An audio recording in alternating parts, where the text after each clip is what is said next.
Good News Media.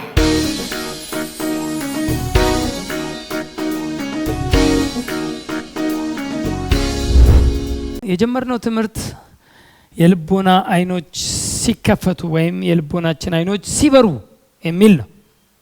የልቦናችን አይኖች ሲበሩ ምንድነው የሚሆነው? ርዕሱ ራሱ 4 ነጥብ ያለው ሳይሆን የተንጠለጠለ ነው። የልቦናችን አይኖች ሲበሩ ብሎ ርዕስ አድርገናል ማለት ነውና ሲበሩ ምን ስትሉ መልሱን እናገኛለን። የልቦናችን አይኖች ሲከፈቱ መልስ አለ። ጌታ ይባረክ። እና የልቦናችን አይኖች ደግሞ እንዲከፈቱ እግዚአብሔርም ይፈልጋል። ሐዋርያው ጳውሎስም የጻፈው ለኤፌሶን ሰዎች የጻፈው መልእክት ነውና ከዛ ሐሳብ ነው የተነሳ ነው። ሃሌሉያ። ርዕሳችን እንግዲህ የልቦናችን አይኖች ሲበሩ ነው። ኤፌሶን ላይ ኤፌሶን ምዕራፍ 1 ላይ ያለው ክፍል ነው ይህን ትምህርት ያነሳሳን። ሁላችንም እሱን ክፍል እንከፍትና መልሰን ቃሉን እናነበውና በጣም መልካም ሐሳብ ደግሞ ዛሬ እንካፈላለን ብዬ አምናለሁ። ኤፌሶን ምዕራፍ 1 ከቁጥር 17 ወይም ከ16 በጀምረው ጥሩ ነው። እስከ 19 ያለውን አብረን እናነብና ወደ ዛሬው ሐሳባችን እንሄዳለን። ስለ እናንተ እያመሰገንኩ ስጸልይ ይላል ስለ ኤፌሶን ቤተክርስቲያን፣ የኤፌሶንን ሰዎች በኤፌሶን ቤተክርስቲያን ውስጥ ስላሉ አማኞች የጻፈው መልእክት ነው ጳውሎስ። ስለ እናንተ እያመሰገንኩ ስጸልይ ሳለ ስለ እናንተ ማሳሰብን ደግሞ አልተውም አለ።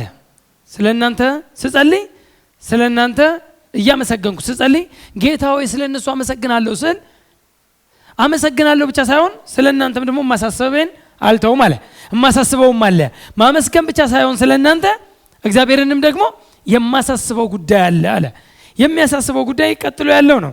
ስለ እናንተ ማሳሰብን አልተውም አለና የክብር አባት የጌታችን የኢየሱስ ክርስቶስ አምላክ እርሱም በማወቅ የጥበብና የመገለጥን መንፈስ እንዲሰጣችሁ ጠይቃለሁ፣ ለምናለሁ። የጥበብና የመገለጥን መንፈስ እንዲሰጣችሁ እጠይቅ።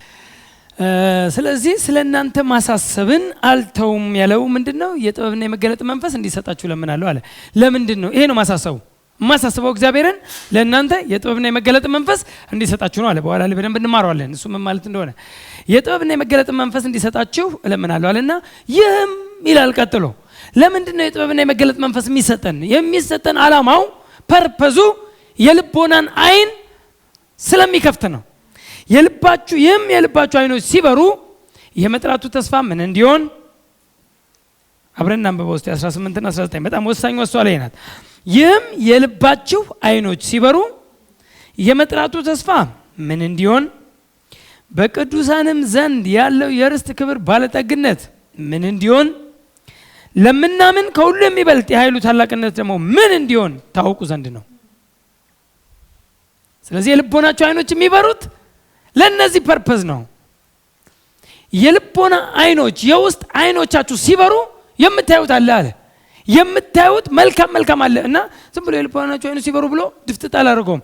የልባችን አይኖች የውስጥ አይናችን ሲከፈት በእምነት ማየት ስንጀምር በውስጥ ሰውነታችን አይኖች ስናይ ነገሮችን ስንመለከት የምናየው መልካም ሐሳብ ወይም በክርስቶስ ኢየሱስ የተደረገልን እውነቶችን ይናገራል። ጌታ ይባረክ።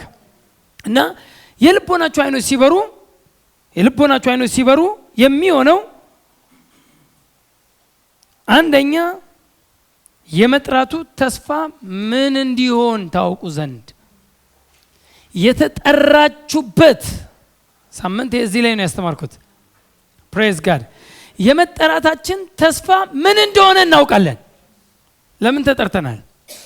ሳምንት አስተምሬያለሁ። ስለዚህ የልባቸው አይኖች ምን ሲሉ አለ? ሲበሩ። የልባቸው አይኖች ሲበሩ የመጀመሪያው ነገር የተጠራችሁበት ዓላማ የመጥራቱ ተስፋ ምን እንዲሆን ታውቁ ዘንድ ነው። እስቲ አሜን። ለምን እንደተጠራ ታውቃለህ? ጌታ ለምን እንደጠራኝም አይገባኝም። እኔ ይሄው እንግዲህ ከጠራኝ ጊዜ ጀምሮ ያንከራተኛል የሚል ብዙ ሰው ካለ ይሄ ነው ችግሩ። ለዚህ ሰው የሚያስፈልገው አንድ ነገር ብቻ ነው ብለናል። የልቦናው አይን እንዲገራ አልገባኝም እኔ ጌታ ለምን እንደሆነ። አንዳንድ ሰው እኮ ኧረ ዝም በል የምትሉት ዝም ብሎ የሚያሟርት ዝም ብሎ ጤናማ ያልሆነ ወሬ የሚያወራ ነው። ጌታ እንደዚህ ያደረገኝ እንደ ጌታ እንደዚህ ጌታ ከጠራኝ ጊዜ ጀምሮ እንደዚህ ሆኜ በዚህ ወጥቼ በዚህ ገብቼ የተጠራበትን ተስፋ ስላላወቀ እንጂ የተጠራበትን ዓላማ ቢያውቅ እንዲህ አይልም ነበር። እና የተጠራንበትን ተስፋ እንድንረዳ ነው። የልቦናችን አይኖች ሲበሩ የምናየው አንደኛ እርሱ እኛን የጠራበትን ተስፋ እንረዳለን። የመጥራቱ ተስፋ የልቦናችሁ አይኖች ሲበሩ የመጥራቱ ተስፋ ምን እንዲሆን ታውቁ ዘንድ ነው። እስቲ አሜን። የተጠራችሁበት ፐርፐዝ ምን እንደሆነ ታውቁ ዘንድ የልባችሁ አይኖች ይከፈታሉ። ስለዚህ የተጠራንበት ምንድነው ነው? ለምንድን ነው የተጠራ ነው? ምክንያቱም ተጠርተናል። ምክንያቱም ሁለተኛ ጢሞቴዎስ 1 ላይም ሲናገር እንደዛ ነው የሚለው ያዳነን በቅዱስ አጠራሩም የጠራን እግዚአብሔር ነው። እሺ እግዚአብሔር በቅዱስ አጠራሩ ጠርቶናል። ቅዱስ በሆነ በመልካም አጠራሩ ጠርቶናል። ለምን ተጠራን? ፐርፐዙ እሱ ነው። ምንድነው የጠራን? አንደኛ ለምንድን ነው? ለእረፍት ነው። አሜን። የተጠራችሁት ለምንድን ነው? ለእረፍት ነው። እንደውም ደስ ይላል የሆነ አንድ ክፍል ጴጥሮስ ላይ እንደ በጎች ትቅበዘበዙ ነበርና ይላል። የሚቅበዘበዝ የነበረን ነበርንኛ። እንደ በጎች ትቅበዘበዙ ነበርና ወደ ነፍሳችሁ እረኛና ጠባቂ ተመልሳችኋል። ትቅበዘበዙ ነበር፣ አሁን ግን ወደ እረኛው ተመልሳችኋል። እረኛው ያረገን አሳረፈን። ሃሌሉያ።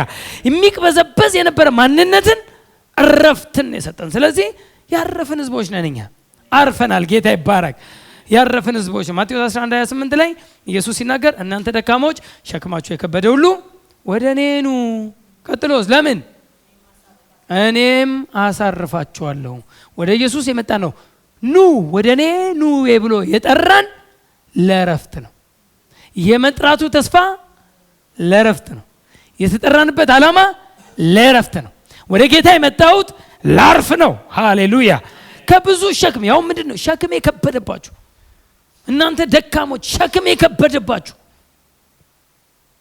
በብዙ ሸክም የነበረን የርግማን ሸክም፣ የበሽታ ሸክም፣ የጭንቀት፣ የኑሮ የምን ብዙ ኃጢአት ወደ ሰው ልጆች ያመጣቸው የኃጢአት ፍሬዎች ሁሉ ሸክም የነበረብን በሸክም ስንመላለስ የነበር ወደ ኢየሱስ ስንመጣ ከሸክም ነው ያረፍነው። በርደን ነበረ፣ ከበርደን ነፃ ወጥተናል፣ ከሸክም ወጥተናል። ጌታ ይባረክ። ስለዚህ እኛ የመጣነው ለእረፍት ነው አንደኛው። ሁለተኛው የተጠራ ነው የክርስቶስን በጎነት እንድንናገር ጠርቶናል ብለናል። ቶሎ ልሂድ። አንደኛ ጴጥሮስ 2:9 እናንተ ግን ከጨለማ ወደሚደነቅ ብርሃኑ የጠራችሁ ጥሪ ነው። አሁንም የጠራችሁ የእርሱን በጎነት እንድትነግሩ። አሜን። የእርሱን በጎነት እንድንነግር ተጠርተናል። የእርሱን በጎነት እንድንነግር የተመረጠ ትውልድ፣ የንጉሥ ካህን፣ ቅዱስ ሕዝብ፣ ለርስቱ የተለየ ወገን። ቀድሞ ወገን አልነበራችሁም፣ አሁን ግን የእግዚአብሔር ወገን ናችሁ። ቀድሞ ሕዝብ አልነበራችሁም፣ አሁን ግን የእግዚአብሔር ሕዝብ ናችሁ። ሃሌሉያ። የተጠራ ነው የእግዚአብሔር ሕዝብ ለመሆን ነው፣ ቅዱስ ሕዝብ ለመሆን ነው። ሃሌሉያ። ለርስቱ የተለየ ወገን ለመሆን ነው፣ የንጉሥ ካህናት ለመሆን ነው። የእርሱን በጎነትም እንድንናገር ነው። እስቲ እኔ በሉ እስቲ የእርሱን በጎነት አወራለሁ። ሃሌሉያ። ማንም ሲያወራ እግዚአብሔር መልካም ነው፣ እግዚአብሔር ለኔ መልካም ነው፣ እግዚአብሔር ላንቺ ለምን የፈለገ ነገር ውስጥ አይገቡም የምትሏቸው አንድ ነገር ነው፣ የእርሱን በጎነት። ሄዳችሁ ወንጌል ስትሰብኩ በጎነቱን ነው የምትናገሩት፣ መልካምነቱን። God is good ብላችሁ እግዚአብሔር መልካም ብቻ ነው፣ ክፋት የሌለበት የታመነ አምላክ አለ ሙሴ። እግዚአብሔርን ብላክ ኤንድ ዋይት አታርጉት። ልክ ብላክ ኤንድ ዋይት ስታደርጉት እግዚአብሔር እጁን ያወጣል፣ የለውበትም ይላል። አንዳንድ ሰው ብላክ ኤንድ ዋይት ነው የሚያደርገው እግዚአብሔርን እንትንም ያደርጋል ይባርካልም ያደህያል። ወይ መንታ እግዚአብሔር ነው የሚያውቀው ሰው።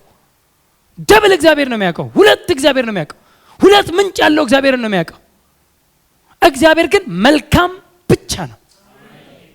God is light። እግዚአብሔር ብርሃን ነው ይልና በእርሱ ዘንድም ጨለማ ከተሆኑ የለም። ጨለማ የሚባል የለም፣ ክፋት እሱ ጋር የለም። He is good። He is light። He is good። ብላክ ኤንድ ዋይት እግዚአብሔር አናውቅም። ማኪያቶ እግዚአብሔር አናውቅም። ዋይት ነው፣ ነጭ ነው። ጌታ ይባረክ። መልካም ብቻ ነው።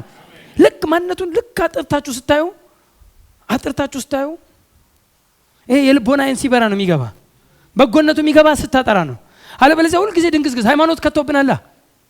እግዚአብሔር እንዲሚያረጋል እግዚአብሔር አያረጋም። እግዚአብሔር ክፋት የለበትም። እግዚአብሔር ችግር የለበትም። የችግር አምጪ ምንጭ አይደለም። ሰይጣን የክፋት ሁሉ ምንጭ እንደሆነ ሁሉ እግዚአብሔር የመልካም ነገሮች ሁሉ ምንጭ ነው። ሰይጣን ላይ ሰው ዳይለማ አይሆንም። በጌታ ከሆነ ሁለት አይሆንም፣ መንታ አይሆንም። ሰይጣን እንዴት ነው ሲባል አንዳንዴ እንዲያርጋል አንዳንዴ አይልም። ጴንጤ በጌታ ከሆነ ማለት ሰይጣን እንዴት ነው ሲባል ክፉ ይላል። እግዚአብሔር ስትለው ግን ሁለት ነው። እግዚአብሔርም መንታ አድርጎበታል። ስለሱ የክፋት ሁሉ የክፋት ምንጭ እንደሆነ ማወቅ ስላወቅ አይደነቅም። ዲመን እንኳን የገባ ችግር የለም። ግን እግዚአብሔር መንታ ካረገብህ ግን ከባድ ነው። እግዚአብሔር መንታ እግዚአብሔር ሲባል እግዚአብሔርማ አንዳንዴ ይሰጣል አንዳንዴ ይነሳል። ይሄ ወንድማችን ኢዮብ በጭንቅ ዘመን ያወራው ነው። በኋላ ላይ እጁን ባፉ የጫነበት ነው። እግዚአብሔር ሰጠ እግዚአብሔር ነሳ ያለው ኢዮብ ነው። ሲጨንቀው ይሄን አለ። እግዚአብሔር አልነሳውም፣ የነሳው ሰይጣን ነው። እግዚአብሔር የሚሰጥ የሚያበዛም ነው። ህይወት እንዲሆንላችሁ እንዲበዛላችሁም የመስጠት የማብዛት ኔቸር የእግዚአብሔር ኔቸር ነው። እግዚአብሔር መልካም ብቻ ነው። እስቲ እግዚአብሔር በጎ ነው በሉ። እስቲ ከጨለማ ውስጥ መውጣትህን እርግጠኛ ከሆንክ በጎነቱን ልታወራ ነው። የእርሱን በጎነት ለማውራት የእሱን ጉድነስ ሂዝ ጉድነስ የእርሱን በጎነት እንድንናገር መርጦናል፣ ጠርቶናል።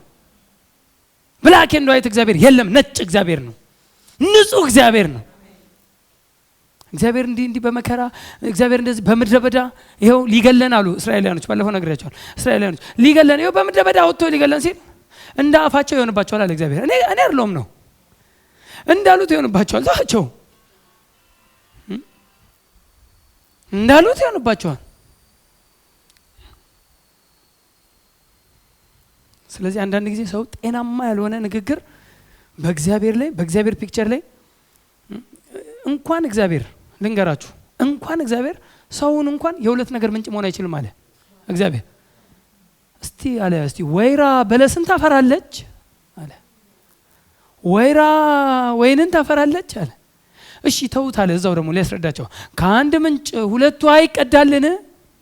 ጣፋጭና መራራ ውሃ ሊወጣ ይችላልን? አለና ስለ ሰው እኮ ላይ ያወራን። ታዲያ በዚሁ አንደበታችሁ ትባርካላችሁ፣ በዚሁ አንደበታችሁ ደግሞ በእግዚአብሔር መልክ የተፈጠረውን ደግሞ ትረግሙበታላችሁ። ይህ እንዴት ሊሆን ይችላል? ሰው እንኳን የአንድ ነገር ምንጭ ነው። እንኳን እግዚአብሔር ምንጭነቱ አንድ ነው የሚያወጣው። ለሰዎች የሚያስበው መልካም ብቻ። እርሱ መልካም ነው፣ መልካም እረኛ ነው፣ በጎ ነው። ሃሌሉያ! ክፋት የሌለበት የታመነ አምላክ አለ ሙሴ። አትገባም ተብሎ እንኳን ከናን አይቶ አንተ አትገባትም ሲባል ግድ የለም አለ። የፈለገ ልባል አልግባ ከናንም ግን ክፋት የሌለበት እንደሆነ አውቃለሁ አለ።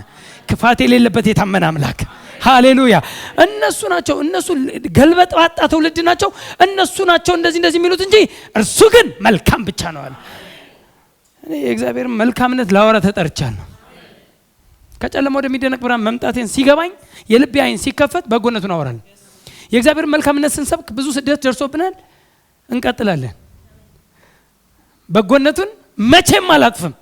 ሂ ኢዝ ጉድ። በማንነቱ ጠራዋለሁ። ሃሌሉያ! በየትኛውም ትምህርት ብትመጡ አስረዳችኋለሁ። ሁሉንም እግዚአብሔር መልካም ብቻ ነው። ለሰዎች መልካም ነው የሚያስበው። ጌታ ይባርክ። እኔ ለእናንተ ማስባትን ሐሳብ አውቃለሁ፣ ፍጻሜና ተስፋ ሰጣችሁ ዘንድ የመልካም ሐሳብ እንጂ የክፉ አይደለም ብሏል። ጌታ ይባርክ። ክፋት የለበትም። ክፋት ማሰብ አይችልም፣ ክፉ ማድረግም አይችልም፣ በሽታ መስጠትም አይችልም። እስቲ አሜን በሉ። አንዳንድ ጊዜ እግዚአብሔር ይሄን በሽታ ከሰጠኝ እንግዲህ ምን አደርጋለሁ ይላል። ሃይማኖት ነው የከተተብህ። እግዚአብሔር በሽታ አይሰጥም፣ ውሸት ነው። አንተ እንዳታባረው ሃይማኖት ዲመን እንደውም ከሃይማኖት በስተጀርባ ነው የሚሰራው። በሽታው አድርቆ እንዲገል እንዲያጠፋ በሃይማኖት ቋንቋ ይሄን በሽታ እንግዲህ ከኔ ነው ይልሻል ትባላለች። ከኔ ነው እንግዲህ ከእግዚአብሔር ጋር የሚጣሉ ይደቃሉ። እንግዲህ አትጣይ የኔ የሚባል ነገር የለም። ልጁ ኢየሱስን ገሎበት አድቆት በደዌ ያደቀው ዘንድ ፈቀደ ብሎ ስለ በደላችን ደቀቀ፣ ስለ መተላለፋችን ቆሰለ፣ በእርሱ ቁስል እኛ ተፈወስን።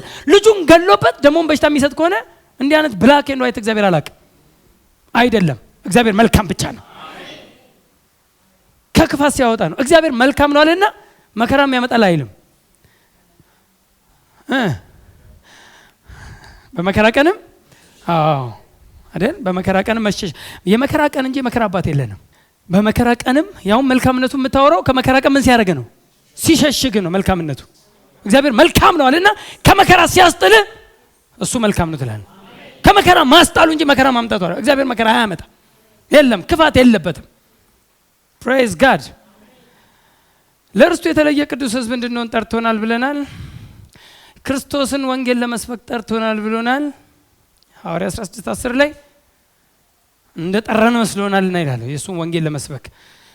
ገላትያ 1 ላይም ልክ እንደዚሁ በጸጋው የጠራኝ ስለ እርሱ ወንጌልን ሰብክ ዘንድ ነው አለ። የጠራኝ ብሎ የተጠራ ነው ወንጌሉንም ለመስበክ ነው ብለናል። የተጠራ ነው መንፈስ ቅዱስንም እንድንቀበል ነው ብለናል። ሃሌሉያ። ምን እናድርግ ሲሏቸው ንስሐ ግቡ ኃጢአታችሁ የሚሰረይ ዘንድ እያንዳንዳችሁ በኢየሱስ ክርስቶስም ተጠመቁ የመንፈስ ቅዱስንም ስጦታ ትቀበላላችሁ። ስለዚህ ወደ እርሱ የመጣ ነው የመንፈስ ቅዱስ ስጦታን ለመቀበል። ቀጥሎ 39 ላይ እንደምን የተስፋው ቃል ለእናንተና ለልጆቻችሁ ጌታ አምላካችንም ወደ እርሱ ለሚጠራቸው ተጠርተናል። ስለዚህ የተስፋው ቃል የተባለው መንፈስ ቅዱስ ነው። መንፈስ ቅዱስ ወደ እርሱ ለጠራቸው ሁሉ የተሰጣቸው ስጦታ ነው። በሰላም እንድንኖር ጠርቶናል። በሰላም ጠርቶናል ይላል ጌታ ይባረክ። አንደኛ ቆሮንቶስ 7:15 በረከትን እንድንወርስ ጠርቶናል። የተጠራንበት ዓላማ አንደኛ ጴጥሮስ 3:9 በረከትን ልትወርሱ ለዚህ ተጠርታችኋልና ይላል። ሃሌሉያ። የተጠራውበት የመጥራቱ ተስፋ በደንብ ገብቶኛል። ጌታ ይባረክ። በነፃነት እንድንኖር ጠርቶናል። በነፃነት እናንተ ለአርነት ተጠርታችኋል ይላል። መጠራትን ነው የማወራው፣ ስለ መጠራት ነው። እናንተ ለአርነት ተጠርታችኋል። እዛው ገላትያ 5:1 ላይ በነፃነት ልንኖር ክርስቶስ ነፃነት አወጣን ይልና 13 ላይ ሲመጣ እናንተ ወንድሞች እናንተ ወንድሞችን ነው እናንተ ለአርነት ተጠርታችኋል። የተጠራ ነው በነፃነት ለመኖር ነው። አርነት ይገባናል። ጌታ ይባረክ። አንደኛው እንግዲህ የተማርነው የተጠራንበትን ተስፋ እንድናውቅ ነው። የልቦናችን አይኖች የሚበሩት ለምንድን ነው? የልቦናችን አይኖች የሚከፈቱት ለምንድን ነው? የልቦናችን አይኖች እንዲበሩ ፖል ለኤፌሶን ሲጸልይ ሲማልድ የነበረው እግዚአብሔርን ሲያሳስብ የነበረበት ዓላማ የልቦናቸው አይኖች ሲበሩ እነዚህ ነገሮች ሲሆኑ ያለው አንደኛው የመጥራቱ ተስፋ ምን እንዲሆን እንድናውቅ ነው። ሁለተኛው ደግሞ ምንድነው መሰላችሁ? በእኛ ዘንድ ያለውን የከበረ ርስት እንድናውቅ ነው። የርስት ክብር ባለጠግነት ያው እዚሁ ኤፌሶን 1:18 እና 19 እዩት መልሳችሁ። በቀይ የተጻፈው ለእናንተ ነው። ይህም የልባችሁ አይኖች ሲበሩ የመጥራቱ ተስፋ ምን እንዲሆን እሱን ጨርሰናል። የመጥራቱ ተስፋን በደንብ አይተናል። በቅዱሳን ዘንድ ያለው የርስት ክብር ባለጠግነት ምን እንዲሆን ታውቁ ዘንድ ነው። ሃሌሉያ። በቅዱሳን ዘንድ ያለው የርስት ክብር ባለጠግነት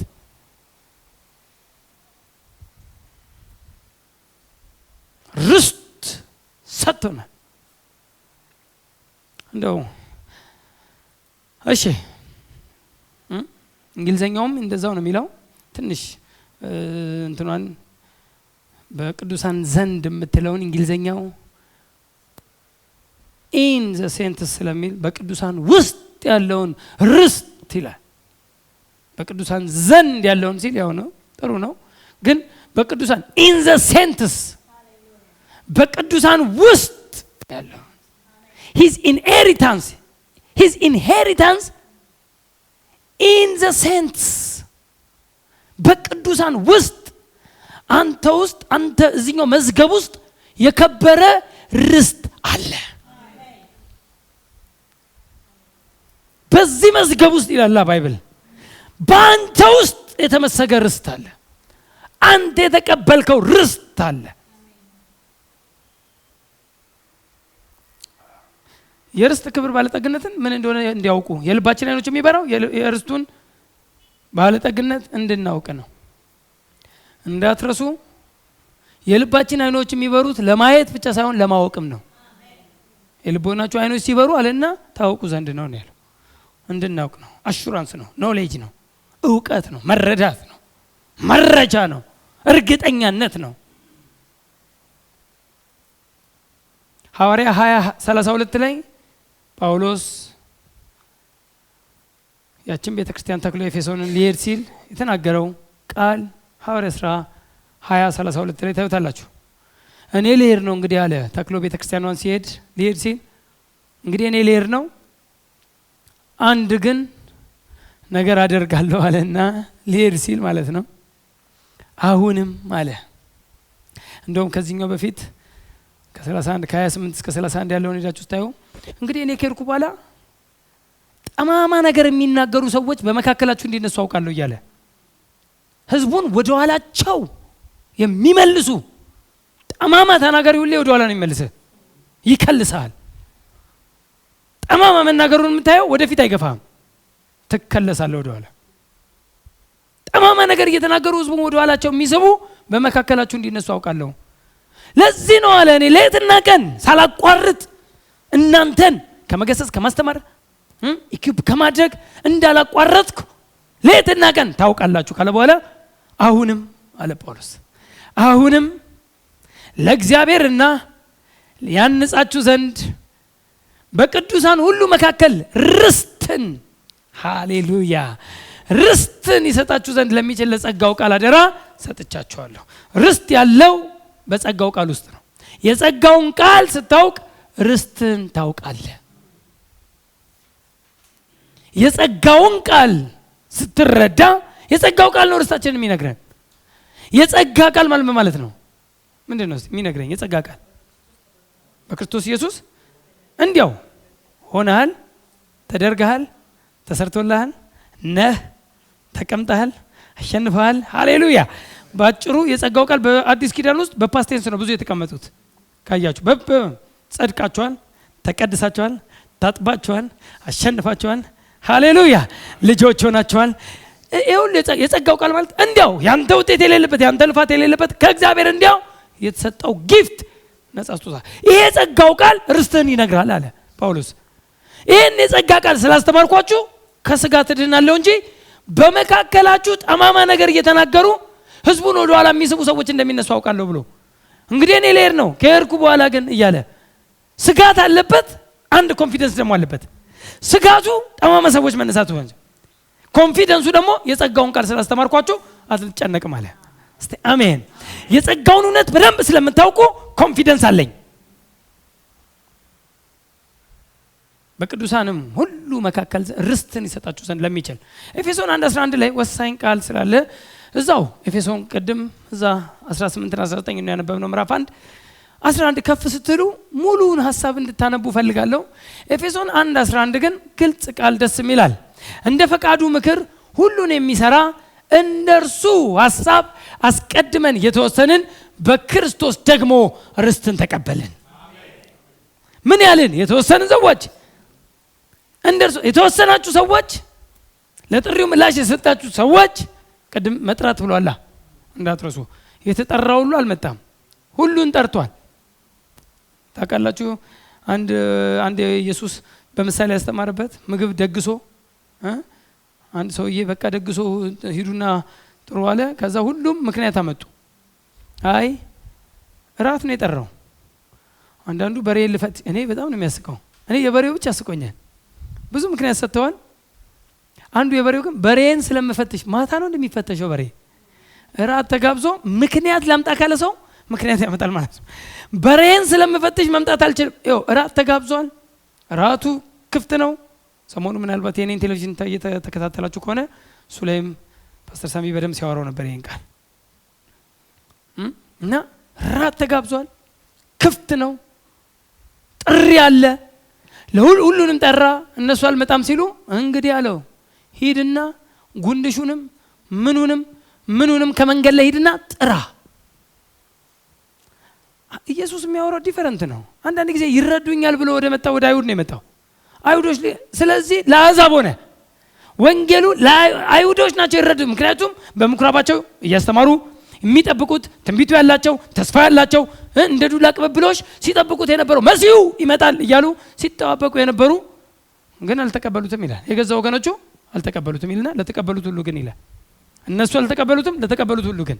ወደ አሕዛብ ነበር ቶሎ ይረዳኛል ብሎ ያሰበው አይሁድ ነበር።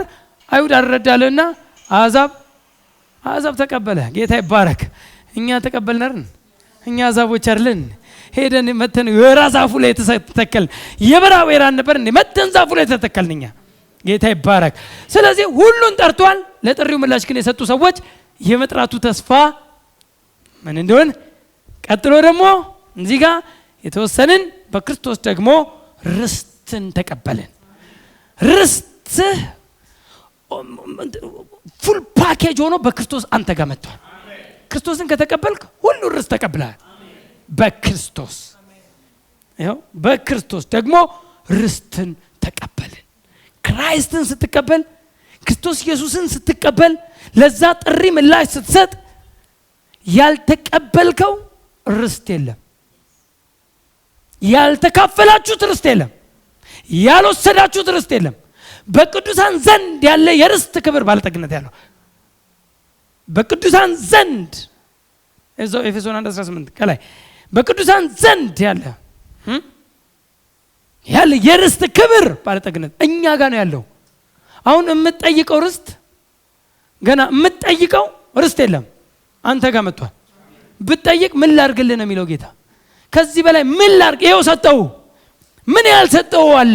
ምን ያልተቀበልከው አለና አንደኛ ቆሮንቶስ 4:7 እንደሚያወራው ያልተቀበላችሁት ምን አለ? ምን አለ ሲል ንገሩኝ ነው እኮ።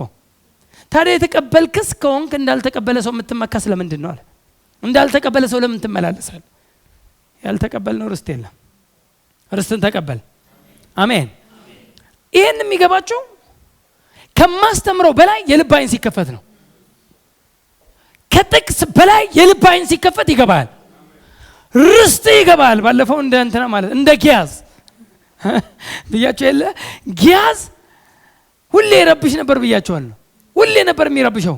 ወይኔ መጡብን፣ ተወረርን፣ ወይኔ ተበላን ይላል ሁሌ። ኤልሳን በቃ ኤልሳን ሲያስጨንቀው ኤልሳ እዚህ ሰው እያለ ያኔ የልብ አይን ባይሆንም ብቻ አይኑ ይከፈትለታል። የዚህ ሰው አይን ይከፈታል።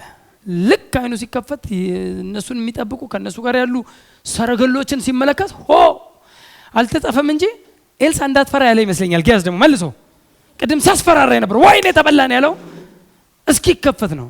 ልክ አይኑ ሲከፈት ያለ ታርፋለ። እረፍት ነው። ሃሌሉያ። የልባችን አይኖች ሲበሩ እረፍት አለ። የልብ አይኖች ሲበሩ እርግጠኛነት አለ። አሹራንስ አም ሹር ትላለ። ከኪስ የሚጀምር ማንነት የለህም። ውስጥ ግን የገባ ትሩዝ አለ። ማንም ሊገልጥልህ፣ ማንም ሊያሳየ፣ ማንም በምንም ቋንቋ ሊገባ ከሚችለው በላይ የልብ አይን ሲበራ ግን ሁሉን ትረዳለህ። ጌታ ይባረክ። ርስት ተቀብለናል። እስቲ አሜን በሉ። እስቲ ርስትን ተቀብያለሁ በሉ። እስቲ አንድም ቆላስይስ 1:12 ላይ ደስ የሚል ቃል አለ። ከደስታም ጋር በሁሉ ለመጽናትና ለመታገስ እንደ ክብሩ ጉልበት መጠን በኃይል ሁሉ እየበረታችሁ፣ እሺ በኃይል ሁሉ እየበረታን ምን በቅዱሳንም ርስት በብርሃን እንድንካፈል ያበቃንን አብቅቶሃል ማለት ነው። ርስት እንድትካፈል ምን አድርጎሃል? አብቅቶሃል። የበቃ ሰው የቀረው ምንድነው? ርስትን የተቀበለ ሰው የቀረው ምንድነው? ምስጋና። ይኸው አለ እዚህ ጋር በቅዱሳን ርስት በብርሃን እንድንካፈል ያበቃንን አብን እያመሰገናችሁ። ያልተቀበለ ሰው ምን ያመሰግናል? ስለተቀበልን ነው የምናመሰግነው። ያልተቀበላችሁት ምን አለ ነው ያለው አንደኛ ቆሮንቶስ 4:7 ያልተቀበላችሁት ምን አለ? ተቀብለናል። አሁን የቀረው ምንድነው? ምስጋና። ርስትን ስታይ አፍ ዝም ብሎ ለምስጋና ይከፈታል። ርስትን ማየት ስትጀምር የተደረገልንን የተቀበልነውን የተካፈልነው ርስት ስናየው ስናውቀው የቀረ አንድ ምስጋና ብቻ ነው። ታንኪዩ ጋር ትላለህ። ዝም ብለህ እየሄድክ መንገድ ላይ ታንኪዩ ጋር ትላለህ። ፕሬዝ ጋድ። ስለዚህ በቅዱሳን ርስት በብርሃን እንድንካፈል ያበቃንን ርስት ተካፍለናል። ርስትን ተቀብለናል። አሁን የቀረን አብን ማመስገን ነው። በነገር ሁሉ ደስ ልታሰኙ ለጌታ እንደሚገባ ትመላለሱ ዘንድ ለምናለሁ አለ። አሁንም ልጨምርላችሁ በብዙ ርስትን እንዲገባችሁ ነው የማወራው። ስለ ርስት ነው። በቅዱሳን ዘንድ ያለው ርስት ክብር ባለጠግነት ምን እንደሆነ ታውቁ ዘንድ። ስለዚህ እኛ ዘንድ ያለውን ርስት እንወቅ ነው። የኛ ርስት ምን ይባላል ነው። የተለያየ ቋንቋ ተሰጥቶታል። የኛ ርስቱንም እናያለን፣ እናወራለን። ግን መጀመሪያ ግን የምንስማማው ርስት እኔ ጋር አለ በሚለው ነው። በቅዱሳን ዘንድ ኢን ዘ ሴንትስ በቅዱሳን ርስት በብርሃን እንድንካፈል ያበቃንን ርስት ኢንሄሪታንስ የሚያወራው ኢንሄሪታንስ ነው፣ ርስት ነው። ዕብራውያን 9:15 ስለዚህም የፊተኛው ኪዳን ሲጸና ግን የሚተላለፉትን የሚቤዥ ሞት ስለሆነ የተጠሩት የዘላለምን ርስት የተስፋ ቃል እንዲቀበሉ። ዋው! ምን ያሉት? የተጠሩት። የምንጠራው ለምንድን ነው? ርስትን ለመቀበል። እስቲ አሜን። ቀደም የተጠራንበትን ብዙ አወራን አይደል? እዚህ ጋር ምን አለ? የተጠሩት የዘላለምን ርስት የተስፋ ቃል እንዲቀበሉ እርሱ የአዲስ ኪዳን መካከለኛ ነው። ኢየሱስ ባይመጣ ኖሮ እንደውም ሄዳችሁ ይሄን ክፍሉ ዝም ብላችሁ ያንበባችሁ ስትሄዱ ኢየሱስ ተናዟል። የተናዘዛቸው ዊሎች ኑዛዜዎች የተናዘዛቸው ብዙ ዊሎች አሉ። ኑዛዜው የሚጸናው ተናዛዡ ሲሞት ነው አለ። እዚሁ ጋር ነው ዕብራውያን 9 ላይ ከ15 ጀምሮ እስከ 18 ሄዳችሁ ኑዛዜ የሚጸናው ተናዛዡ ሲሞት ነው። ተናዛዡ በህይወት ሲኖር ግን ኑዛዜው አይጸናም ማለት። የሚያወራው የአዲሱ ኪዳን መካከለኛ ክርስቶስ እስከሚሞትበት ቀን ድረስ ብዙ ኑዛዜ አለ። ኑዛዜ ምንድን ነው? አብዛኛውን ጊዜ ኑዛዜ ርስት ነው አይደል? የኢየሱስ ኑዛዜ ላንብበው፣ ግድ የለም ሁላችሁም ክፈቱልኝ አንድ ጊዜ ይሄን ክፍል ከ15 ልጀምረውና የምፈልገው ግን እችን ፓርት ብቻ ስለሆነ ነው። ዕብራውያን 9 ከ15 ጀምሮ ስለዚህም የፊተኛው ኪዳን ሲጸና ግን የተላለፉትን የሚቤዥ ሞት ስለሆነ የተጠሩት የዘላለም ርስት የተስፋ ቃል እንዲቀበሉ እርሱ የአዲስ ኪዳን መካከለኛ ነው።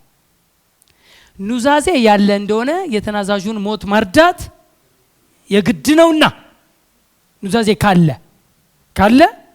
ተናዛዡ ሞቷል የሚለው ማርዳት የግድ ነው። የተናዘዙት ሰውዬ ወይም ሴትዮ ሞተዋል ማለት ግድ ነው። ኑዛዜ ካለ የተናዛዡ ሞት ማርዳት የግድ ነው። መርዶ መናገር የግድ ነው። ለምን? ሰው ሲሞት ኑዛዜው ይጸናልና ይላል 17 ሰው ሲሞት ኑዛዜው ይጸናልና ተናዛዡ በህይወት ሲኖር ግን ከቶ አይጠቅምም። ሁሉ ጊዜ እኔ እላለሁ ተናዛዡ ይሄን መኪና ላንተ ነው ምናምን ካሉ እውነተኛ ኑዛዜ ማለት ነው። ይሄን መኪና አንተ ነው የምትወስደው ቤቱን ምናምን ነገር ምናምን ብለው ተናዛዡ ከተናዘዙ ቤቱ ላይ ወይ መኪናው ላይ ተደግፈ ፎቶ ተነሳ ይሆናል እንጂ አንተ አይሆንም እስኪሞቱ አይደል እንዴ?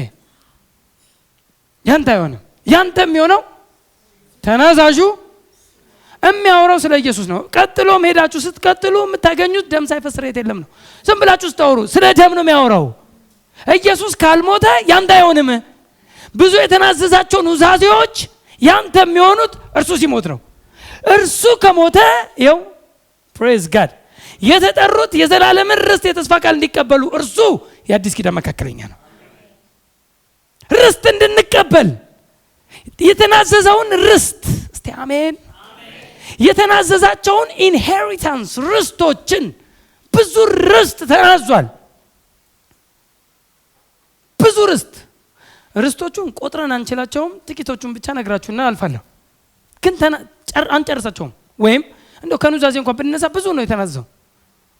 ብዙ ነበር ሲናገር የነበረው ገና ሳይሆን አባታችን ወይም ኑዛዜ ነበር። አባት በሌለበት ጊዜ የማንም አባት መሆን በማይችልበት ጊዜ ከኢየሱስ ውጪ እሱ ብቻ ነበር እንዴ ልጅ? ሌላ ልጅ የለም እስከሚሞትና እስከሚነሳ። አባታችን ይበሉ ብሎ ሲያወራ እኮ በኋላ ላይ ስለሚሆነው ነፃነት ነው የሚያወራቸው። ስለ መንፈስ ቅዱስ የሚያወራው በኋላ ላይ ስለሚሆነው እንጂ መንፈስ ቅዱስ ነበር እንዴ? ያኔ ወርዷል እንዴ? ክርስቶስ አልከበረም ነበርና መንፈስ አልወረደም ይላል መጽሐፍ ቅዱስ። ክርስቶስ ሞቶ ሲነሳ ሄጄ አብን ለምናለው አጽናኙን ደግሞ እንዲልክላችሁ ሌላ ፕራክሊቶስ እሱ እንዲመጣ እንደኔ አይነት ልክ እንደኔ አይነት አጽናኝ እንዲመጣ እኔ አጽናና ዘንድ ልኮኛል ብሎ ተናግሯል ኢሳይያስ ላይ።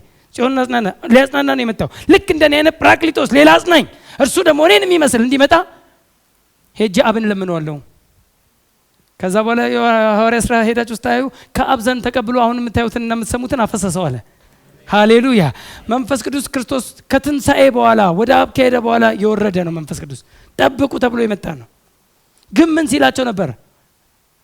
ማንም የተጠማ ቢኖር ዮሐንስ 7:37 ማንም የተጠማ ቢኖር ወደ እኔ ይምጣና ይጠጣ። ኑዛዜ አይደል? ወደ እኔ ይምጣና ይጠጣልና መጽሐፍ እንደሚል የሕይወት ውሃ ወንዝ ከሆዱ ይፈልቃል መምናልና ይህንንም አለ በእርሱ የሚያምኑት ሊቀበሉት ስላላቸው ስለ መንፈስ ቅዱስ ተናገረ።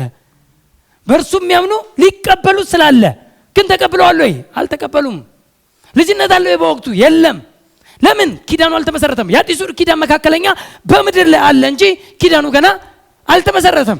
የአዲሱ ኪዳን መሰረት በክርስቶስ ኢየሱስ ሞት ወይም ደም ማፍሰስ። ይህ ስለ አዲስ ኪዳን የሚፈሰው ደሜ ነው ብሎ ደሙን አፍስሶ እስኪመረቅ ፊተኛው ኪዳን እንኳን ይላል እዚሁ ዕብራውያን 9 ላይ ያለ ደም አልተመረቀም ይላል። እዚሁ ዕብራውያን 9 ላይ ፊተኛው ኪዳን እንኳን ያለ ደም አልተመረቀም። ቀጥላችሁ ታዩት። ይሄኛውስ ኪዳን የሚመረቀው በደም። አዲሱ ኪዳን ከተመረቀበት ሄዳችሁ 10:19 ሄዳችሁ ታዩ። ዕብራውያን ይሄንን ነው የሚናገረው። በመረቀልን በአዲስና በሕያው መንገድ። በመረቀልን በአዲስና በሕያው መንገድ ኒው ዌይ። ሃሌሉያ። አዲስ መንገድ ተመርቋል። በአዲስ ኪዳን ውስጥ ኒው ነው፣ እስካሁን ያልሄድክበት መንገድ፣ አዲስ ሕያው መንገድ በደሙ በኩል በመጋረጃው በኩል በእርሱ ዘንድ ለመግባት ድፍረት አለን አለ። ስለዚህ ደም እስከሚፈስ ምንም ምርቃት አልተመረቀም ኪዳኑ። ከደም በኋላ ነው መርቃቱ፣ ከደም በኋላ ነው። ስለዚህ ሁልጊዜ ስታስቡ የሆነ ነገር ክርስቶስ ደሙን ካፈሰሰ ወይም ከሞተ ከመስቀሉ በኋላ ነው ወይስ በፊት ብለህ ነው ማሰብ ያለብህ። ምንም ነገር ስታስብ ከመስቀሉ በፊት ነው ወይስ በኋላ? ከመስቀሉ በኋላ ከሆነ ሌላ ታሪክ አለ፣ ኒው ላይፍ አለ። እስቲ አሜን። ከመስቀል በኋላ ከሆነ አሁን ያለን በዛ ከሆነ ከመስቀሉ በስተፊት ከሆነ ችግር የለም። ብዙ ነገር ነበሩ፣ ችግሮች ነበሩ። የኪዳኑ መስራች ተወልዶም ችግሮች ነበሩ። የኪዳኑ መስራች ምድር ላይም ኖሮ ችግሮች ነበሩ። እሱ ሲሞት ግን ሁሉ ፍጻሜ ሆነ፣ በመስቀል ላይ ጨረሰው። ልክ ኑዛዜው የጸናው ርስታችንን የዘላለም ርስት። አሜን። እስቲ የዘላለም ርስት በሉ እስቲ። አቤት አቤት የዘላለም ርስት አለን። ሃሌሉያ። ኤቨርላስቲንግ ኢንሄሪታንስ። አንደኛ ጴጥሮስ 1:3 ላይም የማያልፍ ርስት ደግሞ ይለዋል። ይሄ ርስት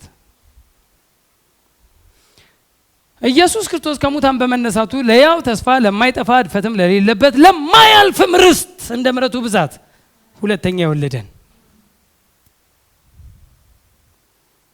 የማያልፍ ርስት ተብሏል። ይሄ ርስት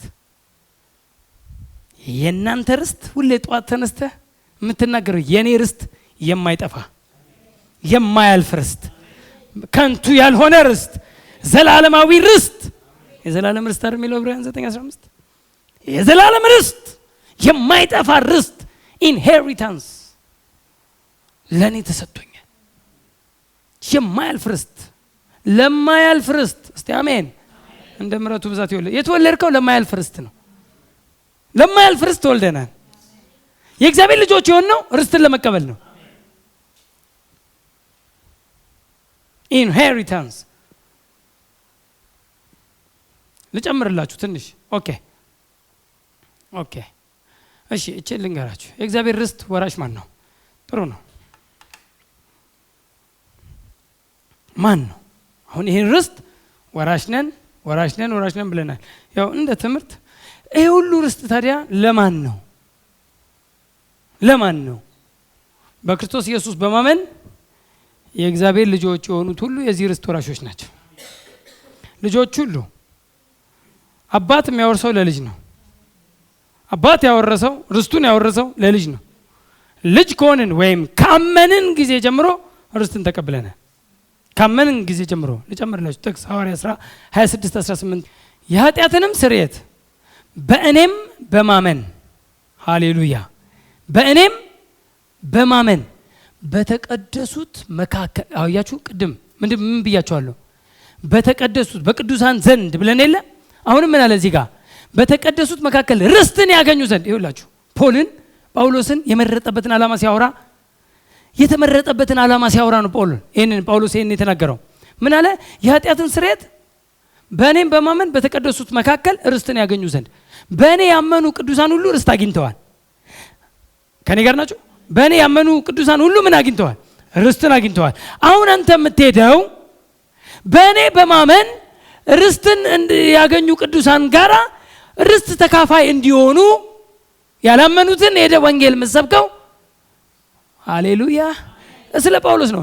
ከጨለማ ወደ ብርሃን፣ ከሰይጣን ስልጣን ወደ እግዚአብሔር ዘወር እንዲሉ። እስቲ አንድ ሰው አሜን ይበል። እስቲ ዘወር እንዲሉ ምናቸውን ትከፍት ዘንድ?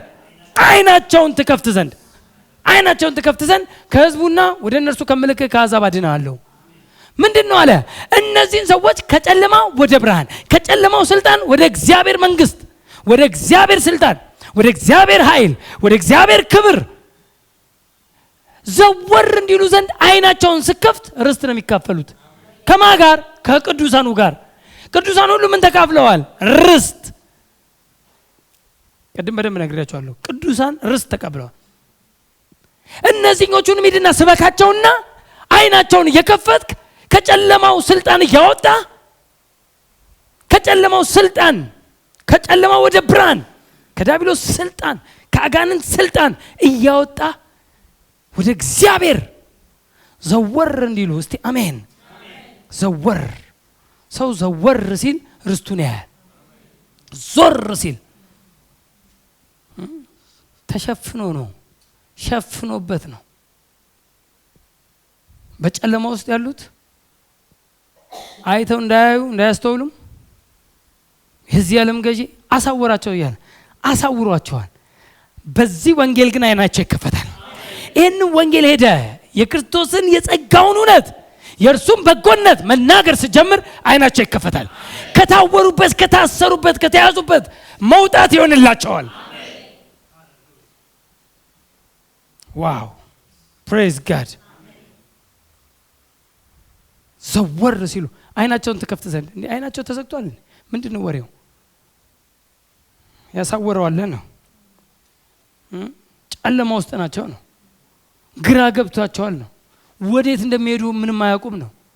ምን እንዳለ ምን አይነት ድግስ እዚህ ጋር እንደተደገሰ አያውቁም ነው። ርስታችን የበዛበትን ድግስ ላላመኑ ሰዎች ሃሌሉያ። ይህን የምስራች ለማውራት ነው የተጠራ ነው። ይህን የምስራች ምንም አያሳፍርም። እስቲ አሜን። ላገኘው ሰው ይስደብህ። አንተ የምንነግረው ርስት ነው። ንገረው፣ ርስት ነው። ጌታ ለአንተ ያዘጋጀው። አንተን እኮ ይወዳል።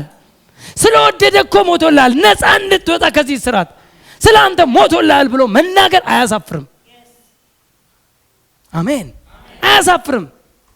ባገኘው አጋጣሚ ያገኛቸውን ሰዎች ሁሉ የትኛውንም ኦፖርቹኒቲ ተጠቅመ ክርስቶስን መናገር አይን መክፈት ነው። ከጨለማው ስልጣን ማውጣት ነው። ይሄ ወንጌል ነው አይናቸውን የሚከፍተው። ወንጌሉን ስንነግር አይናቸው ይከፈታል። ከጨለማው ስልጣን ወደ እግዚአብሔር ይገባል።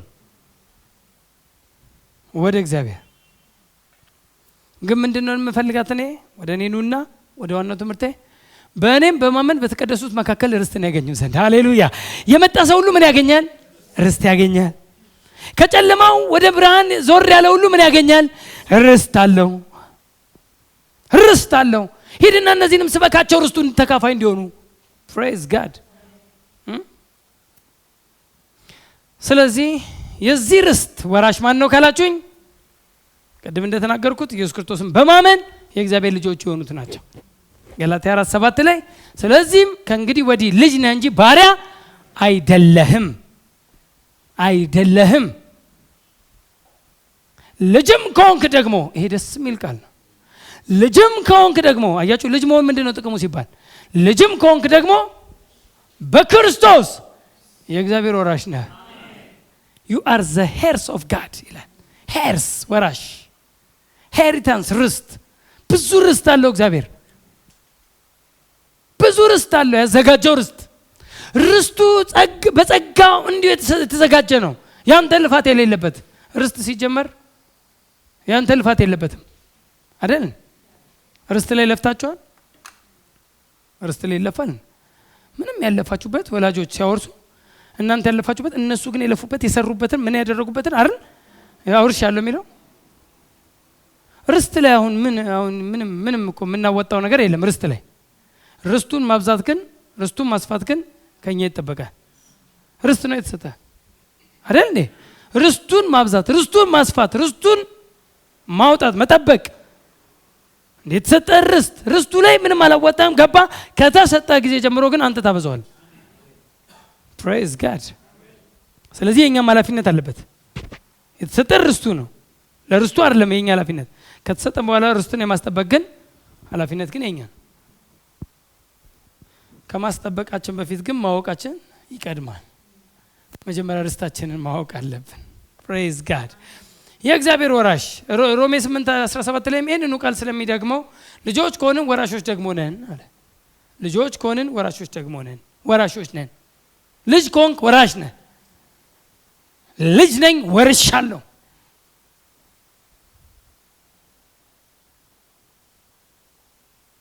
ጌታ ይባረክ። የመጨረሻ ኢንሄሪታንስ ርስት ደስ ይላል። ፕሬዝ ጋድ። ትምህርታችን በቅዱሳን ዘንድ ያለውን የርስት ክብር ባለጠግነት ታውቁ ዘንድ የልቦናችሁ አይኖች ይከፈቱ ነው። በቅዱሳን ዘንድ ኢን ዘ ሴንትስ ያለውን ኢንሄሪታንስ። እሺ እነዚህ ርስቶች ወይም እነዚህ ውርሶች ልበለው፣ እነዚህ እንዲያው የተሰጡን ርስቶች ምን ምን ናቸው? ጥቂቱን ልናገርና ልጨርስ። የወረስነው ርስቶቻችን እግዚአብሔር ለልጆቹ የሚያወርሰው የእርሱን የመለኮት ባህሪና መንግስቱን ነው። ባጭሩ ብዙ ነው፣ ሰፊ ነው። ግን እንደው በፖይንት ለማስቀመጥ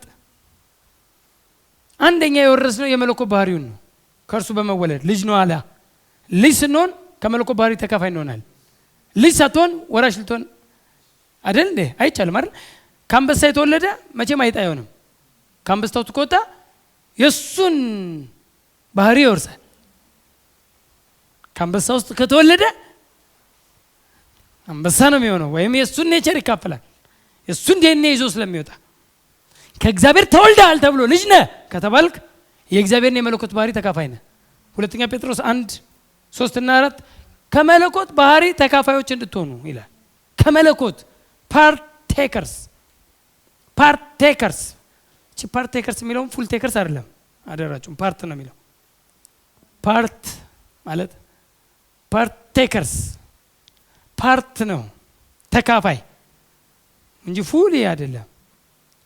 ፓርት ከእርሱ ከመለኮት ባህሪ የተካፈል ነው አለ፣ ያልተካፈል ነው ማለት። በአንድ ጊዜ በሁሉ ስፍራ እንገኛለን። እሱ የሱ አትሪቢዩትስ ኦፍ ጋድ ነው። ማውራው እየገባችሁ ነው። ግን ፓርት ያደረግነው ግን አለ። ፓርት ማለት ግማሽ ነው፣ ክፋይ ነው፣ ተካፍለናል። we are the partakers of his divine nature. hallelujah. we are the partakers. የመለኮት ባህሪዎቹ እንደው በጥቂቱ የመለኮት ባህሪዎቹ ቅድስናውን ከመለኮቱ ባህሪ ያካፈል። ቅድስናውን አካፍሎናል። አልተካፈልንም? ቅዱስ አልሆንም? በክርስቶስ ከሆነ በቀን ጀምሮ ቅዱሳን አይደለን? ቅዱሳን። ፍቅሩን ሮሜ 5:5 በመንፈስ ቅዱስም የእግዚአብሔር ፍቅር በልባችን ስለፈሰሰ፣ የእግዚአብሔር ፍቅር በሌላ ቋንቋ የእግዚአብሔር ፍቅር የሚለውን አጋፔ ላቭ ይለዋል። የግሪክ ቃል አጋፔ፣ የእግዚአብሔር ፍቅር ነው እኛ ውስጥ የፈሰሰው። ተወልደናል። የእሱን ኔቸር ነው የተካፈልነው። ከእርሱ ውስጥ ነው የወጣ ነው። ከአንበሳ ውስጥ የወጣ የአንበሳን ኔቸር እንደሚካፈል አይደል? እኛም ከመለኮት ባህሪው ተካፋዮች እንድንሆን አለ። ከእርሱ ከመለኮቱ ባህሪ አንዱ የተካፈልነው ላቭ ነው። መልካምነቱ እግዚአብሔር መልካም ነው ብለዋል። እኛም መልካም ነን። አሜን። ያውም መልካሙን ስራ ለመስራት በክርስቶስ ኢየሱስ ተፈጠርን ይላል ኤፌሶን 2:10። መልካሙን ስራ፣ መልካም ስራ ለመልካም ሰዎች፣ የጽድቅ ስራ ለጻድቃን ነው የተሰጠው። ጽድቅን የሚያደርግ ጻድቅ ነው ይላል። ጻድቅ ሳትሆን ጽድቅ ማድረግ አይቻልም። ከኔ ጋር ናቸው? ጽድቅን ለማድረግ መጀመሪያ ጻድቅ መሆን ይጠበቅብሃል። ለመጽደቅ ጽድቅን አትሰራም። ለመጽደቅ ማንም የጽድቅን ስራ መስራት አይጠበቅበትም አለ። በስራ ጽድቅ የለም አለ። ማንም በመስራት አይጸድቅም አለ። የጸደቀስ የጽድቅን ስራ ይሰራል። በሌላ ቋንቋ የጽድቅን ፍሬ ያፈራል። ባህሪያችን ስለሆነ ነው የጽድቅን ፍሬ የምናፈራው። እስቲ አሜን። ትግል አይደለም፣ ልፋት አይደለም፣ ኔቸራችን ነው። የብርቱካን ዛፍ የብርቱካንም ፍሬ ለማፍራት አይታገልም፣ ኔቸሩ ነው። ትንሽ ብቻ ኮትኩተው ያወጣል፣ ትንሽ ብቻ ውሃ ስጠው ያወጣዋል። ኔቸሩ ስለሆነ ያወጣዋል እንጂ ፍሬ ለማፍራት አይልም አንልም እኛም። እስቲ አሜን። ኢንጆይ እያረከ ነው የምታወጣው፣ ፍሬዎቹ ይገለጣሉ። ሃሌሉያ። ኢንጆይ ትንሽ ብቻ ነው የሚያስፈልግ። ትንሽ ስትቆፈር፣ ትንሽ ሲናገር፣ ትንሽ እንትን ስትል ታፈራለህ። ሃሌሉያ። ማንነት ሲገባ ቀለል እያለ ነው እንዴት ትላል። ማንነት ሲገባ ቀለል ብለህ ነው እንጂ ተጨንቀት ይሰይፋል፣ ይገላል፣ ትሰነጠቃለህ ተብሎ በማስፈራሪያ የጽድቅ ፍሬ አይፈራም። ማንነት ሲገባ ኢንጆይ አድርገህ ታፈራለህ። ቀለል ብለህ ነው የምታፈራው። እስቲ አሜን። ኔቸር ስለሆነ ባህሪ ስለሆነ ኃይሉን አሸናፊነቱን ብዙ ተካፍለናል። ብዙ መጨመር ትችላላችሁ። ብዙ ነው ከመለኮት ባህሪው። መንግስቱስ የእግዚአብሔር መንግስት ይላል መጽሐፍ ቅዱስ በሮሜ ምዕራፍ 14:17 የእግዚአብሔር መንግስት ጽድቅና ሰላም በመንፈስ ቅዱስም የሆነ ደስታ ናት እንጂ መብልና መጠጥ አይደለችም። መንግስቱን አወረሰን ስንል ኢንሄሪታንስ ነው አይደል? ርስት ነው አይደል? መንግስቱን አልወረስንም? ወርሰናል አይደል? ዳግም የተወለደ ሁሉ የእግዚአብሔር መንግስት ወርሷል። ዳግም የተወለደ ዳግመኛ ካልተወለድክ ወደ እግዚአብሔር መንግስት አትገባም አለ። መግባት መውረስ በቃ ራሱ ኢንሄሪታንስ። ወረስን፣ ገባን፣ ያዝ ነው የኛ ሆነ፣ ሰጠን መንግስቱን። የእግዚአብሔር መንግስት ደግሞ አለ ጽድቅ፣ ሰላም በመንፈስ ቅዱስም የሆነ ደስታ። ስለዚህ ጽድቅን ወርሰናል። ሃሌሉያ። መንግስቱን ሶርስ ምን ወርሻለሁ? ጽድቁን ወርሻለሁ። ጽድቅና መንግስቱን ፈልጉ የሚለው ለኛ አይደለም። አሁን እኛማ ፈለግን አገኘ ነው። አሁን የኛ ነው፣ ለኛ ነው እንዴ? መንግስቱንም አገኘ ነው፣ ጽድቁንም አገኘ ነው። አሁን ሁሉ ጊዜ ለጴንጤ ሁሌ እንትን የሚያደርገው ለጴንጤ የሚሰበክ ስብከት ጥቅሶች ሁሉ እኮ ያስቃል እኮ አንዳንድ ጊዜ። ወገኖች ጽድቁና መንግስቱን ፈልጉ እንዴ! ስንት እንፈልጋ? በቃ ገባን እኮ ርስቱንም መንግስቱንም ያዝ ነው። ጽድቁንም ሆንን፣ ጸደቅን፣ ጽድቁንም ተቀበልን፣ አጸደቃቸው ነው የሚለው። ጸደቅን። አሁን ምንድነው የምንፈልገው? አያችሁ፣ ይሄ ጥቅስ ለኛ ሪሌትም ይሆን አይደለም። ከኪዳን በፊት የተወራ ወሬ ነው። ከኪዳን በፊት ላሉ ሰዎች የግድ ዲዛይር እንዲያደርጉት ጽኑ ፍላጎት እንዲኖራቸው የተነገራቸው ወሬ ነው። አሁን ለኛስ ጽድቁንም መንግስቱንም ተቀብለናል። በመወለድ ወደ እግዚአብሔር መንግስት ገባን። ዳግመኛ ካልተወለዳችሁ በቀር ወደ እግዚአብሔር መንግስት አትገቡም አለ አይደል? ከተወለድክስ ገብተናል። ወደዚህኛው ምድራዊ ዓለምም የመጣ ነው በመወለድ ነው። እቺ ምድር የተቀላቀልነው በመወለድ ነው። ያኛውንም ዓለም የምንቀላቀለው በመወለድ ነው። ስትወለድ ያንን ዓለም ትቀላቀላል። ገባን የእግዚአብሔር መንግስት ውስጥ ተቀበልን ጽድቁን። ሃሌሉያ። ርስቱን አገኘን፣ ተቀበልን። ርስቱ እኮ ነው። ስለዚህ ምንም ፑሻፕ አያሰሩ፣ የማይሆን ፑሻፕ ሁሉ ያሰሩዋል። ኮብል ይሆን እንዲህ አይነት ነገር አለ። ጽድቅ ሃሌሉያ። ጽድቅን ተቀብለናል፣ ሰላምን ተቀብለናል። እርሱ ምናችን ነው ይላል? ሰላማችን ነው። ኤፌሶን 2 ሃሌሉያ። እርሱ ሰላማችን ነውና ይላል። አስታረቀውን ሰላም ሆኗል አለ። ጥል የለም አለ። የጥልን ግድግዳ አፈረሰው። እርሱ አሁን ሰላማችን ክራይስት he himself is our peace. he himself እስቲ አሜን። እሱ ራሱ ምናችን ነው? ሰላማችን ነው።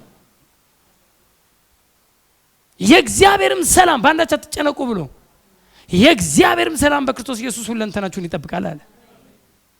ኢየሱስ ሊሄድ የመጀመሪያ ሲናዘዝ አንዱ የነበረው ሰላምን ነው። ሰላሜን ሰጣችኋለሁ፣ ሰላምንም ተውላችኋለሁ። ኑዛዜ አይደለም? መስጠት አይችልም በዛ ጊዜ። ምክንያቱም በኪዳን ውስጥ በመንግስት ውስጥ ነው ሰላም ያለው። ስለዚህ መንግስት ውስጥ ሳይገባ አይገኝም። ግን ኑዛዜ ነበር። ኑዛዜውን ግን መንግስት ውስጥ በመግባት አገኘ ነው፣ ወረስ ነው። ሃሌሉያ። በመንግስት ውስጥ በመግባት የእግዚአብሔር መንግስት ጽድቅ፣ ሰላም፣ ሻሎም፣ nothing broken nothing miss፣ ምንም የተሰበረ ነገር ሳይኖር፣ ምንም የጠፋ ነገር ሳይኖር ሆሊስቲክ ፉልነስ የሚባለው ሁለንተናዊ ሙሉነት የሚባለውን ጽድቅን ተቀብለናል፣ ሰላምን ተቀብለናል። አሁን እኛ ሰላም አከፋፋዮች ነን። እስቲ አሜን። አዎ ልክ ኢየሱስ እዛ እንትን እንደነገራቸው ለደቀ መዝሙር ሂዱና በየቤቱ እየገባችሁ ሰላም ለዚህ ቤት አከፋፍሉ አለ። ሂዱ አከፋፍሉ፣ ሰላም ለዚህ ቤት ይሁን በሉ። ሰላማችሁን ከወሰዱ ይሁን፣ ካልወሰዱት ለእናንተ ይመለስላችኋል። ምንድነው ሰላም እንዴ? ይመለስላችኋል ማለት ምንድነው? ልክ እንደሆነ ነገር አያችሁ፣ ታንጀብል የሆነ ነገር ነው። ሰላም ለዚህ ቤት ይሁን ስትሉ ከወሰዱት ይሆንላችኋል፣ ካልወሰዱት ለእናንተ ይመለስላችኋል። ጆይ ማለት ሐሴት ነው። ሐሴትን ዓለም የለውም። ሐሴትን በእግዚአብሔር መንግስት ውስጥ ያልገባ የለውም። ገንዘብ ቢኖረው ጆይ የለውም። ፊቱ እንደረዘመ ነው። አንተ እኮ ምንም በቃ የሆነ ነገር ምንም እኮ እጅ ላይ የሆነ ነገር ሳይኖር ዝም ብለህ ትፍለቀለቃለህ። ምንድነው ሲባል ውስጥ መንፈስ ቅዱስ አለ።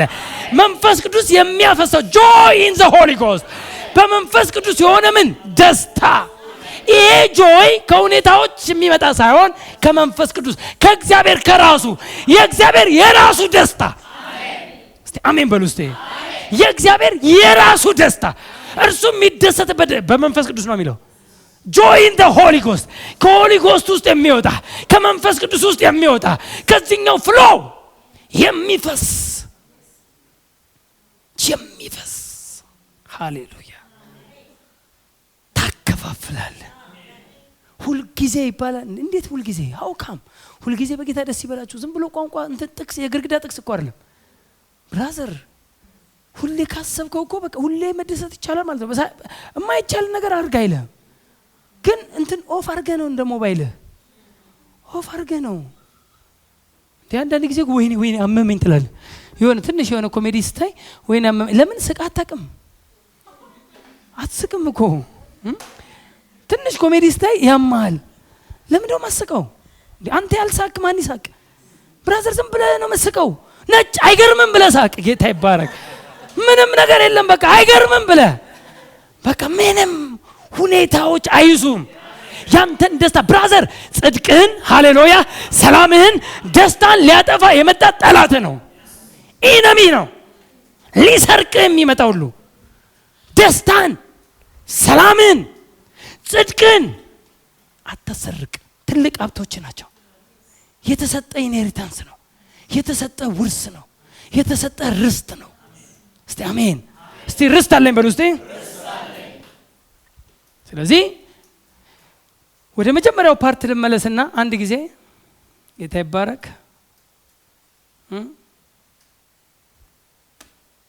ይሄ ነው ትምህርታችን እየተማርን ያለ ነው። ይህም የልባችሁ አይኖች ሲበሩ የመጥራቱ ተስፋ ምን እንደሆነ ሳምንት ተምረናል። የተጠራንበት ዓላማ ምን እንደሆነ እንድታውቅ። ሁለተኛውስ ምን እንድታውቅ? በቅዱሳን ውስጥ ያለውን የርስት ክብር ባለጠግነት። በአንተ ውስጥ ያለውን ርስቶች ቆጥረ ማጨርሳቸው። ርስትን ቆጥረ አጨርስም ብራዘር። ላስፈለገ ነገር ሁሉ የምትጠቀመው ነው። ላስፈለገ ለሆነ ነገር ሲያስፈልገ ለካ ርስት አለ። ሰው የተጨነቀበት አንተ ግን አትጨነቅበትም አለ። እስቲ አሜን። ይሄ ከማቴሪያል ብርና ንብረት ያለፈ ነው። ማቴሪያል ብርና ንብረትን የሚያመጣ ርስት አንተ ጋር አለ። የከበረ ርስት፣ ክቡር ርስት በዚህ በመዝገብ ዕቃ ውስጥ የተቀመጠ ውስጥ የከተተው የመሰገው። ዋው! ይሄ የገባው ሰው እኔ በጣም አንድ ክፍል ዝም እየሳነብ በጣም የገረመኝ የሆነ ነገር የተቀበረበት ደስ የሚሆነ የከበረ ነገር የተቀበረበት መሬት አገኘ አንድ ሰው። ስለዚህ እዛ መሬት ውስጥ የሆነ ነገር እንዳለ ስለገባው ምን አደረገ ይላል? ሄደና ያለውን ሁሉ ሽጦ ያንን መሬት ገዛ ይላል። ቢገባ የከበረ ነገር እንዳያመልጥህ፣ የከበረ እውነት እንድትረዳ ጊዜን ቢሆን ምንን ቆጥበ ትታጠቃለህ፣ ትማራል። ቀልድ አይደለም። ዝም ብሎ እንደ ፕሮግራም አትዩት። እኔ እውነቴን ነው። የፕሮግራም ከኛ የሚበልጥ ፕሮግራም አለ፣ ደስ የሚል ፕሮግራም። ማንነትህ የተካፈልከው የክርስቶስ ኢንቨስትመንት፣ ክርስቶስ ኢንቨስት አድርጎ ላንተ ያመጣልህ አፈለብል የሆነውን የጸጋውን እውነት ለመረዳት መክፈል ያለብን ሁሉ ክፈል። የከበረ ነገር ለማግኘት ማለት ነው። ፕሬዝ ጋድ። ስለዚህ ኢንቨስት አድርጉ። ለትምህርት ትልቁን ቦታ ስጡ። እውነቴን ነው የምነግራችሁ፣ ለኖሌጅ ትልቁን ቦታ ስጡ። ይሄ መልካምን ዕውቀት፣ እውነተኛ ርስትን፣ ይሄ የልብ ዓይን ሲከፈት የምታያቸውን በረከቶች ለማየት መክፈል ካለብን ምንም ከፍለን፣ ቀድም መሬቱን እንደገዛው ያለውን ሁሉ ሽጦ እኮ ሄዶ መሬት ይገዛል። ብራዘር ዝም ብሎ መሬት ለመግዛት አይደለም ዓላማው። እዛ መሬት ውስጥ የከበረ ነገር ስላለ ዓላማው ይሄ ነው። ከዛ በኋላ መሬቱ የሱ ነው፣ አስከበረ ማለት ነው። ከዚህ እስከዚህ የኔ ነው አለ። ካርታ ወጣ ሰውየው ማለት ነው። ካርታ ካወጣ በኋላ እዛ መሬት ውስጥ ያለው ሁሉ የሱ ነው። አያችሁ፣ ያለውን ሁሉ ሽጦ ይላል። እዛ ምድር ውስጥ ያለውን ሀብት ስላየ ትሬዠርን ወቅ። ፕሬዝ ጋድ። ይህም የልባችሁ ዓይኖች ሲበሩ የመጥራቱ ተስፋ ምን እንዲሆን፣ በቅዱሳን ዘንድ ያለው የርስት ክብር ባለጠግነት ምን እንዲሆን፣ ለምናምን ከሁሉም ይበልጥ የኃይሉ ታላቅነት ምን እንዲሆን ታውቁ ዘንድ ነው። እስቲ አሜን። ታውቁ ዘንድ። ዛሬ ምን አውቃችኋል? ርስትን። እስቲ ርስቴን አውቄያለሁ በሉ እስቲ። ብዙ ርስት አለኝ በሉ እስቲ። የማይቆጠር የማይነገር የዘላለም ርስት፣ የበረከት ርስት፣ የሰላም ርስት፣ የደስታ ርስት አለኝ። ሃሌሉያ አለኝ። እኔ ባለ ርስት ነኝ። ርስት አውርሶኛል። ርስት አለኝ ልትል ይገባል። ጌታ ይባረክ። አባቶ እናመሰግናለን። ርስታችንን ስላሳየን ተባረክ። የልባችንን ዓይኖች እየከፈትክ ስለሆነ እለት እለት ዛሬም